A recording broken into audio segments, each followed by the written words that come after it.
health worker program, so they are gaining fieldwork hours to graduate high school with their community health worker certification.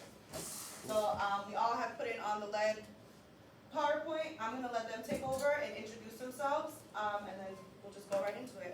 We do have the panelists, Dr. Dudley and then Caleb. At the end, if you guys wanna come up here, we have chairs. If you guys wanna stay there, I know it's a pretty small group, so we'll kind of take it as it is. But all right, go ahead. Hi, I'm Destiny. Hi, I'm Lanaya. I'm Hidea.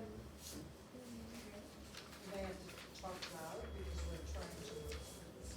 Oh, yeah, we are gonna record it, I'm so sorry, we're recording it, so it is on the iPad back there, just so that we can, put it out to the community afterwards. Lead in our community is a hidden danger. What is it? The goal of the Invest Health Data Challenge grant is to support small and mid-sized cities in leveraging data to better understand local and neighborhood condition challenges, and to help target resources to community development strategies that ensure that everyone has a fair and just opportunity to achieve their best health. New Britain's part. For New Britain, this means using the city's health dashboard, a free online data and mapping resource with community-level health, social, and economic information to identify homes that may be at risk for lead, in order to focus on lead reduction and abatement. By reducing lead exposure, it will help improve the well-being of residents. You may have seen one of these, you may have seen this infographic on one of our social medias. New Britain is one of 10 cities that were selected for this grant. What is lead? Lead can affect almost every organ and system in your body. Children 6 and younger are most susceptible to the effects of lead. Lead and lead compounds have been used in a wide variety of products found in and around our homes, including paint, ceramics, plumbing materials, solders, gasoline, batteries, ammunition, and cosmetics. Lead may enter into the environment from the past and current uses. Symptoms of lead poisoning can vary widely. Students from CCSU can now further explain. This is Dan. Hello, I'm Dan. Yep, so let me pull my notes here, it's not working very well. But yeah, so how lead affects the body, it can lead to seriously, specifically, child's health, can cause documented adverse effects, such as damage to the brain and nervous system, slowed growth and development, learning and behavior problems, hearing and speech problems, lower IQ when they get older, decreased ability to pay attention, as well as underperformance in school.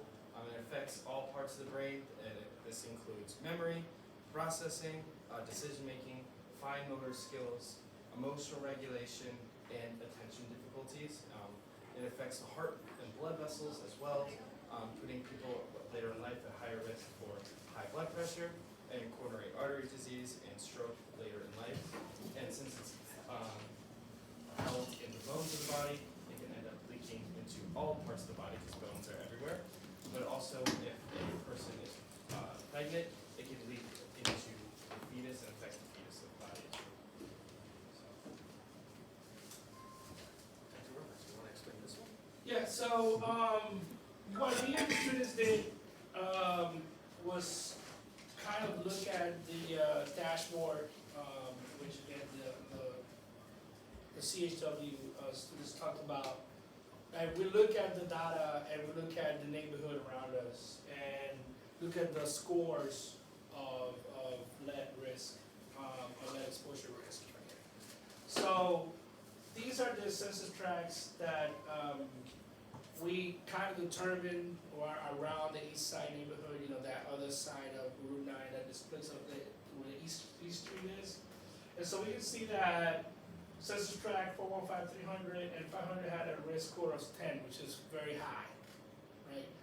That means that it's, you know, old housing, right, constructed before 1978, and so that's high prevalence of lead.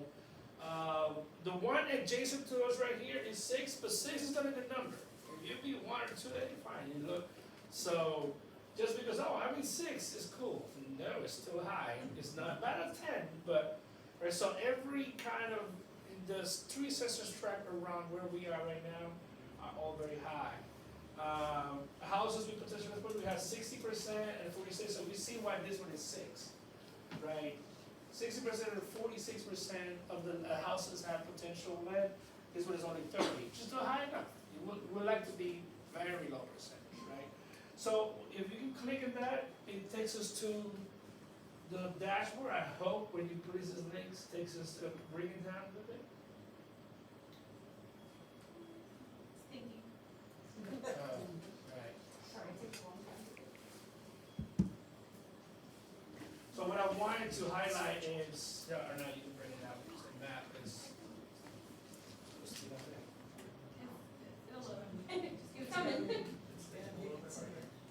There you go. There you go. So these are kind of the three, right? These are 300 and 500, which are very high. And this is the one that's 6, which is, if we are kind of like split right here, right? So the housing all over there is the one that is 30%, which is the high level 6, and the housing kind of behind us on these two are, and again, this is where we were looking, right, at the east side, you know, right? So we, not saying that if you live in other places in the brain is important, but for the sake of our, you know, neighborhood and looking at the areas, the streets and residents that this community center serves, right? Those are the 3 census tracts we were looking at when we were in class, right? And so again, these are level 10, very high level, and this one is slightly less, but still kind of high. So we can go back to the presentation, and I think I'll let Katrina Yamasaki take it.